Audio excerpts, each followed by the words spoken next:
Nakaka-pressure naman. Ang dami-dami lang tumatakbo. Pare-pareho naman ang pinapangako. Ayokong masayang ang boto ko. Sino kaya dito ang talagang subok na? Eh kung sa green kaya?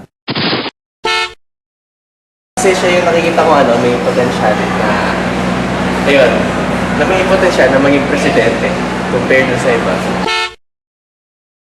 Kasi di ba magaling siya, tapos matalino siya, nakapag-aral siya sa Harvard, tapos makikita ko, tapos ano pa siya, di ba? Siya yung dating Secretary of Defense. Eh kung si Dick Gordon kaya? Si Gordon ay isang matapat na tagapagsulong ng kalayaan at karapatang pantao. Para sa kanya, ang katarungan ay isang pangunahing tungkulin ng bansa hinggil sa pagtanggol ng karapatan at pagserbisyo sa taong bayan ng tapat. Dahil siya man ay naging biktima rin ng kawalan ng katarungan nung pinaslang ang kanyang ama. Higit sa lahat, si Gordon ay isang malugod na tagapagtaguyod ng volunteerismo.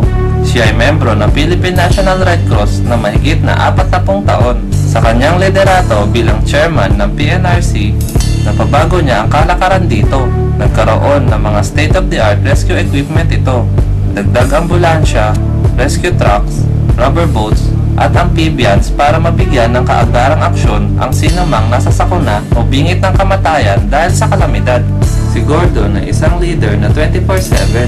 Nandyan siya sa tabi mo, isang tawag lamang, 24 oras, 7 araw sa isang linggo. Sanay siya sa krisis. Kung kaya't, mas kinikitaan siya na ibang klaseng liderato. Isang liderato na buong tapang na sumusugod mismo sa kung anumang kapahamakan, ngunit madaling maantig sa kahinaan ng ordinaryong tao.